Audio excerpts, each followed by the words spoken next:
So that's awesome, Sheila. Thank you so much again for videoing that and sending it, and for being here to answer some questions for us. Awesome. Yeah. Thanks for having me. It's a topic I'm really passionate about. So I'm always happy to talk about mentorship. Perfect. So we've got some questions in the Q&A here that I'll read out to you. Thank you. We have about, I think, 10 or so minutes. So to start off, can a mentee ask for advice without asking for a direction or decision? Yeah, absolutely. So in asking for advice, if someone said, can I ask your advice on something? My response back would be, okay, well, let's talk through what you think the options are. Like if you're at a crossroads of a decision, what do you think the options are? And then basically have the discussion about what the pros and cons of each of the options are. And then, once we've explored that, if there was something that I thought was maybe missing or something that hadn't been looked at, I would make a suggestion to say, well, maybe you should do some research into this, or, go to this site and find some resources here. It's a suggestion. But yeah, it's like anything else. When someone comes to you with a problem, for me, the typical response is, okay, what have you tried, right? Figure out where they're at with it and then see what I can add to that. Awesome. Thank you so much. So another one here is, who should be driving the mentor-mentee relationship? Well, it kind of depends a little bit. So if you have a formal mentee-mentor relationship within the organization, there might be specific rules of engagement regarding who sets up the meetings and this and that. But for me, like if you're looking for a mentor, from the industry that isn't necessarily part of your organization, it's both people are driving. It's a joint effort, right? And really, it's about that first meeting where you lay out the rules of engagement, the time commitment, discuss the ground rules, what's in bounds, what's out of bounds. For me, it's always a joint effort. It's not one person leading another person. It's two people walking side by side. Thank you. So you mentioned this in your video a little bit, but what's the best route to find a mentor?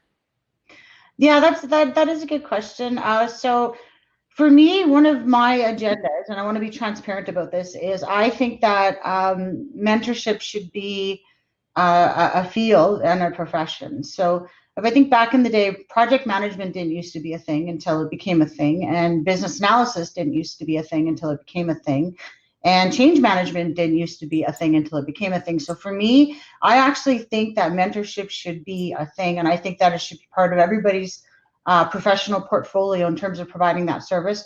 I think that organizations should provide, paid time for mentors and mentees and budget to do, this exercise. So the world is very complex. We're dealing with a lot that takes cross-functional teams to do anything due to complexity. So for me, we just can't go wrong. If we want good results, it takes juniors and seniors working together.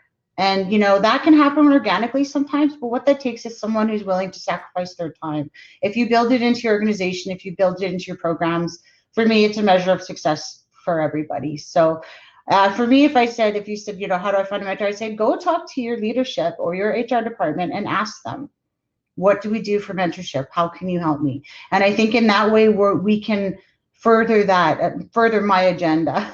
I don't think I'm the only person that has this agenda. I have seen firsthand, and I know a lot of people have, the benefits of mentorship, and it can make or break. As far as I'm concerned, it can make or break an industry. It can make or break someone's career. It can be, the secret sauce that everybody needs to succeed. Absolutely, completely agree with you there. Awesome. We're huge into mentorship at North Forge as well, so we completely agree. One here is, how do you respond to someone who feels you are their mentor, but you didn't agree to this type of working relationship? Yeah, so I think a lot of it has to do with the definition of mentorship, right? So when I'm talking about the process and setting expectations, really I'm talking about, a formal approach to mentorship. Obviously, there's, we have people in our lives that are role models. We have people that we look up to. We have people that we want to emulate, people we think are wise, people we think are really cool. And I think that the word mentorship is not well understood in terms of its formal and specific definition. So, I don't think it's a bad thing. But I will tell you this, there are people in my life that, when I've left an organization, they've said, well, I've really considered you a mentor. And I'm kind of sad that they didn't come to me and tell me that, because I would have invested more, right? So it's okay to talk to someone and say, you're a role model of mine, and I look up to you, and I pay attention to everything you say, and I want to, when I grow up, I want to be like you. And you can have that conversation. If they say, yeah, that's great, I'm glad you can get something out of watching me, but I don't really have a whole lot of time, right now to invest in you one-on-one. Maybe that will change over time. So I guess the big thing is with seeking a mentor is, you might be asking someone to have a formal mentor relationship. They may not be ready for that, but it doesn't mean you can't look up to them and have them as a role model. So again, I think, the terms and definitions of what mentorship means, I think is quite important. And I just don't think we're there yet in terms of, solidifying all of that for people. Awesome. We've got time for 2 more questions, I think, here. So should you have a certain number of years, I'm going to quote, under your belt to be a mentor? I don't think necessarily. So when I started taking computer analyst programming, I was coming from the hospitality industry. I'd never seen a laptop before. On my first day, I had to look around the classroom and see what everyone else was doing to open it up and plug it in and everything like that. If I had even someone that just finished the program talking to me about what to expect and what that looks like, I would have been far more comfortable. So I don't necessarily think that you have to be more senior in age to be a mentor, maybe a little bit in experience.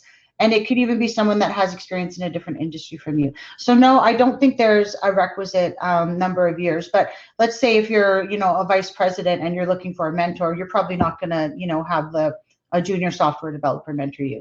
But even a junior software developer, 6 months in their career, can provide value to somebody that's still in school or fresh out of school. I absolutely believe that.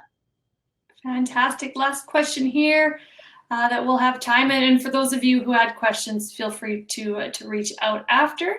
So how do you know if you should seek a mentor? You should seek a mentor.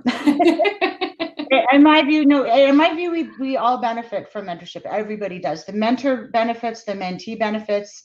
We get so much out of the relationship. And it just, again, I'm a big believer in this notion of, we learn so much from everybody. Like even just coming to these meetups, I'm talking to people from a bunch of different organizations and different roles, and I'm learning every time I come. Every time I talk to somebody, I learn something. So how do you know you should seek a mentor? Well, you want to be, happy and successful and, fulfilled in your career and in your life. That's how you know you should seek a mentor. Oh, that's fantastic. That's all the time we have for this kind of formal Q&A. So thank you everyone for asking Sheila questions. Sheila, thank you so much. Sheila is going to be here still for the networking session at the end. So please feel free to reach out to her or find her at a table. So for everyone else, if you're enjoying the night so far or have ideas or feedback for us, we do have an event survey that we would ask you to please fill out. Tina's going to pop it here in the chat. We want to understand where you heard about our meetup group. Is there anything we can be doing? Is there any topics or anything that you would like to see? So if you could take a few minutes, that would be fantastic. So we have roughly 25 minutes to continue this chat, to continue networking and mingling. So I am going to turn off this presenter mode. We can hop back to the tables. And thank you guys all so much. And Sheila, thank you. We really appreciate you coming out. Thank you for having me. I love talking about mentorship. Thanks.